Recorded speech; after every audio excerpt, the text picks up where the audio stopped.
Bonjour, bienvenue pour cette nouvelle vidéo. Aujourd'hui, on va parler du stress, des situations stressantes. Donc il y a deux systèmes qui se mettent en place au niveau du corps, stress, pas de stress. On va parler du système sympathique et parasympathique. Voilà.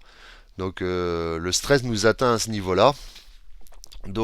Par exemple, pour une personne, là j'ai l'exemple d'une personne avec son voisinage qui a une situation de stress chronique parce que la maison est mitoyenne justement avec ces gens-là. Ces gens-là la réveillent de bonne heure le matin. Je pense qu'il y a un petit peu de psychotage aussi par rapport à elle-même.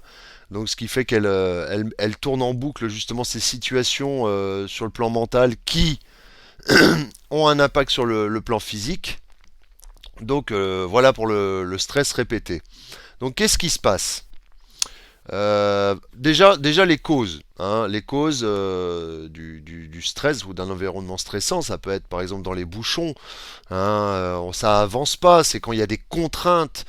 Donc quand il y a des contraintes, justement, il peut y avoir un énervement. On veut y mettre de l'énergie, mais ça n'avance pas, donc forcément il va y avoir un énervement, d'où situation stressante. Ça peut être le rapport aux autres, au travail ou le voisinage. Voilà ce que pensent les autres, ce que disent les autres, le côté critique, comment ça rayonne en soi. Donc forcément, si on n'a pas fait de travail sur soi, ça peut être terrible. Et voilà. Et puis différents problèmes de la vie. Et comment dire. Donc en fait, dans les situations stressantes, ce qui va se passer, c'est que le corps va être en système sympathique. Donc quels sont les symptômes du système sympathique? Dilatation des pupilles, augmentation du rythme cardiaque, ralentissement du péristatisme intestinal, donc ça génère une constipation en fait. Les matières, les intestins, ça utilise de l'énergie pour faire des vaguelettes comme ça et faire avancer les matières fécales. Donc si l'énergie en fait elle est redirigée dans l'action, le corps se met en action, quelque chose d'actif. On va dire que le parasympathique c'est le repos, mais le sympathique, c'est l'actif, c'est l'action. Il y a un danger. Alors, depuis tout temps, depuis plus de 1000 ans, 2000 ans, nos ancêtres, très très très très éloignés, eux, ils faisaient face à des situations où comment dire, le système sympathique se mettait en action face à un danger. Un animal dangereux, une tribu voisine qui était agressive, vous voyez, différentes situations agressives de l'époque, de, de très loin ancêtres. Voilà, donc c'est toujours inculqué dans, comment dire, ça a toujours été en soi, enfin dans l'être humain, quoi. Voilà, ça fait partie du fonctionnement du corps. Et d'ailleurs, on remarquera que quand on est dans le système sympathique, il y a le cerveau, la réflexion ne se fait plus totalement. On est plus sur le mode instinctif. Voilà, c'est comme si on avait un blanc dans le cerveau, on réfléchit pas posément, on n'a pas toutes les idées qui viennent, c'est deux facteurs principaux qui viennent en tête, c'est le cerveau instinctif, cerveau reptilien, c'est combat ou fuite. En situation stressante, il n'y a que deux options que le corps admet, c'est combat ou fuite. Donc, qu'est-ce qu'il va faire? Il va, dans les deux cas, soit faut fuir, et il faudra beaucoup d'énergie pour fuir. Imaginez à l'époque des ancêtres très éloignés. Euh, et ben le corps, en fait, ce qu'il faisait, c'est qu'il fabriquait de l'adrénaline, du cortisol, de façon à... Le cortisol, par exemple, l'adrénaline augmentait le rythme cardiaque. Donc, et le cortisol, lui, permettait de brûler les graisses pour les diriger les transformer en sucre et en énergie et tout diriger dans les jambes. Pourquoi les jambes? Parce que la fuite, bah forcément, on prend, c'est qu'à de le dire, nos jambes à notre cou, quoi. Prendre ses jambes à son cou, comme on dit. Voilà. Donc, le problème, c'est que c'était un stress temporaire. Alors que dans nos sociétés actuellement, le stress devient chronique. Et c'est là que le corps a du mal à faire face. Parce que le problème, c'est qu'il est tout le temps obligé de turbiner à plein régime.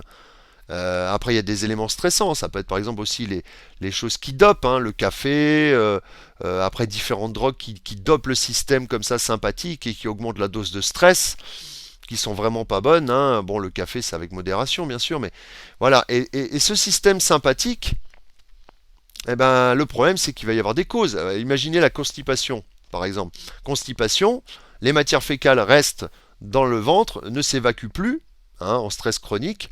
Donc, gaz, ballonnement, auto-intoxication, parce que les matières fécales, les toxines des matières fécales sont réabsorbées par le corps, par les parois intestinales, donc ce qui provoque une pollution énorme. Le cortisol, qui est fait pour être temporaire et produit tout le temps, et quelque part devient toxique après aussi.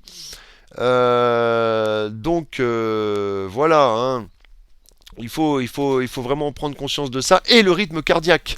Parce que forcément, il y a l'augmentation du rythme cardiaque, hein, pour forcément avoir plus de pêche, hein, pour la fuite ou le combat, hein, dans l'une ou l'autre situation. Et il faut que le rythme cardiaque augmente. Donc le corps se met en alerte.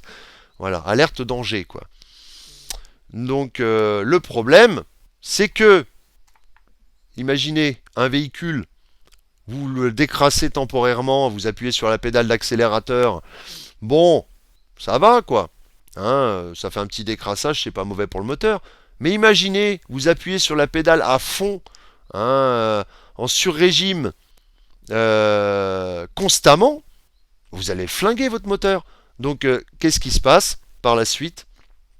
Eh ben, le système se met en chaos technique, c'est-à-dire que c'est l'inverse qui se produit.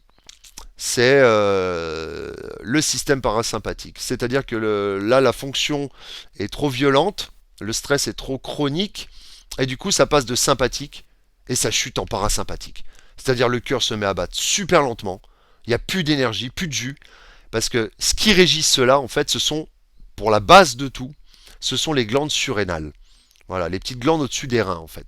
Et c'est ça qui donne le tempo au cœur, c'est ça qui donne le tempo aux intestins, et c'est ça c'est notre petite pile d'énergie. Donc imaginez, vous êtes tout le temps à bouffer énormément d'énergie en cas de stress, hein. Elle envoie de l'énergie à tout va, à tout va, à tout va. Et une fois qu'elle est vidée, eh ben, ça passe dans l'autre système, le système parasympathique, où là, tout est opposé. Donc là, tout se relâche. Voilà, tout se relâche. C'est-à-dire,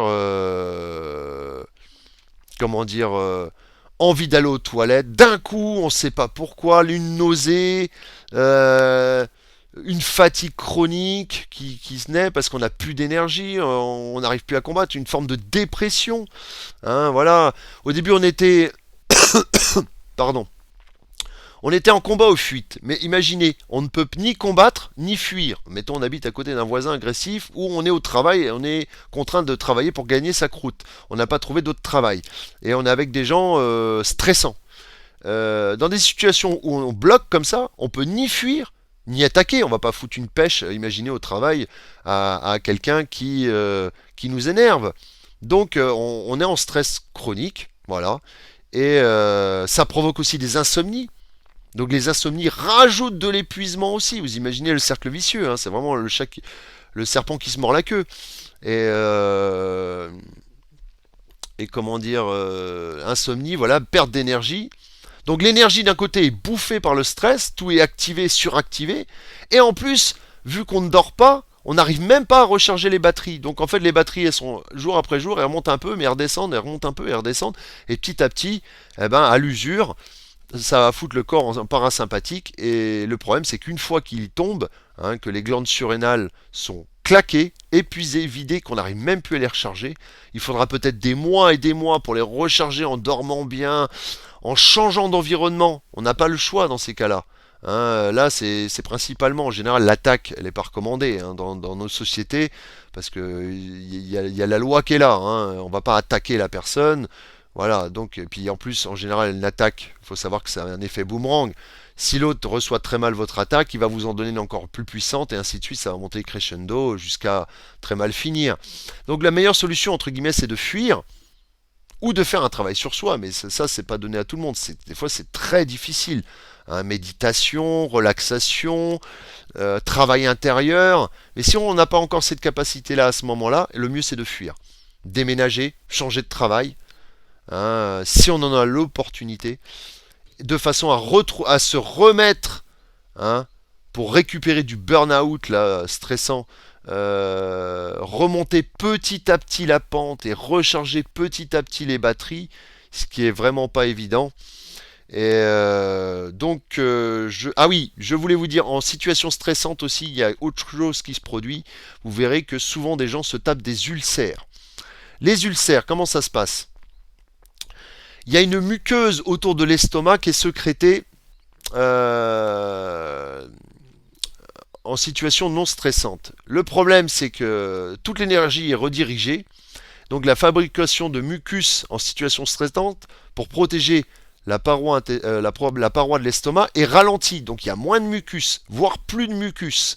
S'il n'y a plus de mucus, l'acide à l'intérieur de l'estomac pour digérer les aliments, au lieu d'être ne pouvant pas attaquer la paroi pardon, de l'estomac en période normale, parce qu'il y a le mucus qui protège la paroi vu qu'il y a plus une diminution, voire une suppression de la production de mucus autour, on va dire les antiacides entre guillemets, et ben ça ronge.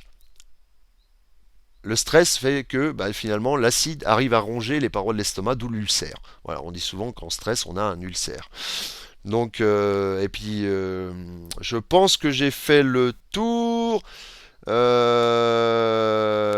je pense que j'ai fait le tour. Bon, le problème, c'est que quand on se tombe dans ce système de dépression, voilà, hein, on lâche la soupape, la soupape explose, et puis tout, donc, vous savez, c'est comme si on fait, et puis d'un seul coup, voilà, tout chute, quoi. Le corps ralentit, tout se lâche. Et voilà, c'est ça le système parasympathique. Donc normalement, le corps doit osciller un petit peu entre les deux. Mais là, ça va être dans un extrême, puis d'un seul coup, ça va basculer dans l'autre. Et il va falloir du temps et que la personne change d'environnement pour récupérer petit à petit de l'énergie. Ça peut prendre des mois, voire pour certains des années, hein.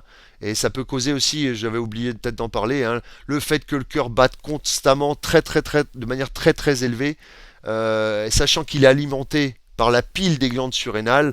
Une fois qu'elles sont vides, vous imaginez ce que ça donne. Ça donne des extrasystoles ventriculaires, par exemple, hein, des irréguliers du rythme cardiaque. Ça peut provoquer plein de problèmes cardiaques.